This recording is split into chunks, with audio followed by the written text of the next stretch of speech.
Hi everyone. This has been a video that I really didn't want to record, and I've been putting it off really for a couple of days, but I think it's best that the public hear about what's happened. So you all know that obviously I've been struck off as a doctor for incidents not involving any patients, no negligence, no harm. It was for internet behaviours, calling out false information, calling out misinformation that was harmful, in my opinion, and making safeguarding concerns regards pregnancy and giving the jab to children, and calling out those that said it was safe in both those cohorts. I also wrote 5 letters to allow people to go and visit dying relatives abroad or sick relatives. And that led to me being struck off. So I kind of accepted that.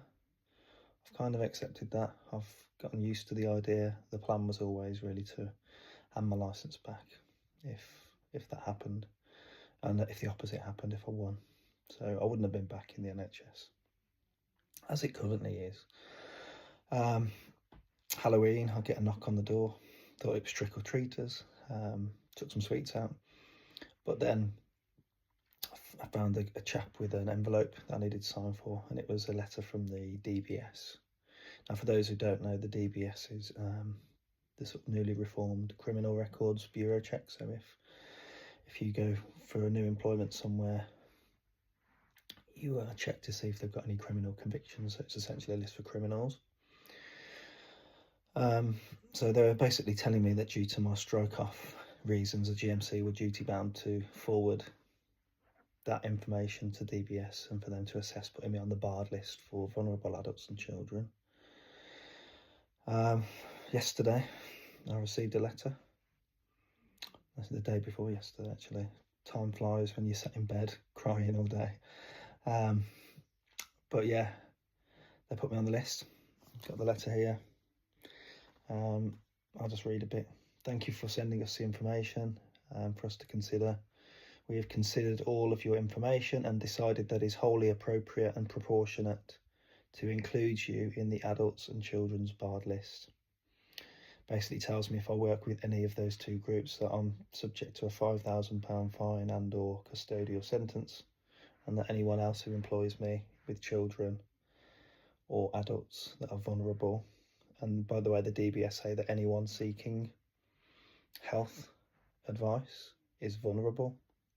So if you come and ask me about fungal nail infection treatments over the counter, you're vulnerable. And basically warns that if anyone employs me in those roles, they'll also be prosecuted. And it goes on basically to cite the GMC's decisions about the Twitter stuff, and some really quite tricky stuff to accept. For example, this is their reason for why they put me on the children's list. Our concerns in relation to your conduct are not impacted by the age of those in your care. If you were to work or volunteer in regulated activity with children, you may similarly consider it acceptable to act in a way which you see fit for yourself and aligns with your own beliefs or ideology, or is intentionally harmful, irrespective of the impact on those who may be reliant on you. You may consider it acceptable to falsify documentation. At that point, I'm just going to say I falsified nothing. I put my opinion in a letter of support to allow people to flash this letter, if required, at the back end of 2023, 2024, to Border Force. None of them actually had to show their letters. None of them were added to medical records. It wasn't a vaccine exemption certificate, and the GMC didn't know when I wrote them because it was just my own admission. So they didn't know the date, so hence don't know the international regulations for a date that they don't know. Nor did they quote to me the eligibility criteria that I quote flouted during the process. So this is their reason for banning me from working with children. You may consider, we've done this with you, you may consider it acceptable to falsify documentation and be of the belief that you are entitled to ignore and flout international policies and protocols. As I mentioned, they couldn't quote either that I'd flouted, and fail to consider your professional obligations in doing so. Furthermore, you may actively go against the advice given to you, and overall, it is considered that your conduct poses a considerable safeguarding risk if you were to continue to work or volunteer in regulated activity with children. It then goes on to say basically how they realise how much going on this list will mess up my life, and I'll give you a few quotes. It's acknowledged that being included on the adults and children's barred list would significantly impact your future career, volunteering opportunities, as well as impacting your earning capacity and lifestyle. It goes on to say, we also realise that this can impact your mental health, provide stigma, and affect your general well-being. However, any interference with your human rights, sweet irony, must be balanced with the rights of the vulnerable groups, and it is believed that you may pose a risk of causing significant emotional harm to vulnerable adults and children. Your inclusion in the adults and children's barred list is necessary and a proportionate safeguarding measure. There are no children involved in my GMC case. There are no vulnerable adults involved in my GMC case. There's been no crime committed, no civil action successfully completed, no judge, no jury, no abuse, no harm. I'm banned from working with children and vulnerable adults. Now, for those of you who know what I've been doing since strike off, my absolute passion has been to referee grassroots football. I had to retire due to injury, and it's the next thing that took up, and it's kept me fit, it's kept me sane, and I love refereeing youth football, women's football, adults open age and vets football. I'm now unable to do that because it's looking likely that the FA, they've already said they're suspending me being appointed to future matches while they do a risk assessment, but doesn't look good. I've refereed over nearly 60 games this season, enjoyed every minute. I've got promoted, I love it, and because of this, I can now no longer referee children's football. I'm on a criminal list.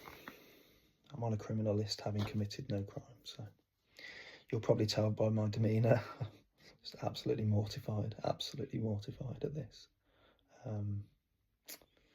Yeah, but I think people need to know that this is what's happened, so it's not just the strike off. It's not just the anonymous contact with children's services making anonymous complaints about me. It's not just the anonymous police reports. It's banning me from being employed. This will make me unemployable. You know, you need a DBS check for working in supermarkets, as far as I'm aware. But yeah, wrong think leads to complete disassembly of wrong thinkers' life.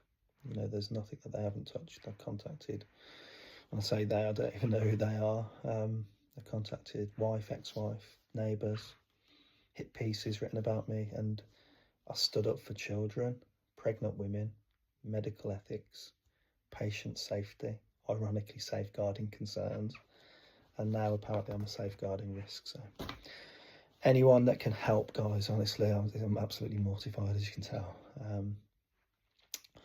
Just putting out a cry for help, really, as to anyone who could potentially help me with this.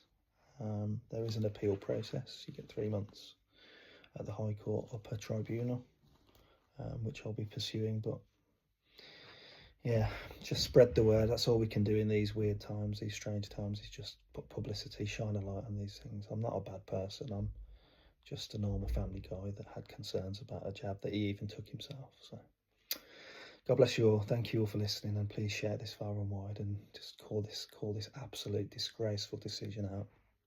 All right, take care all. Bye.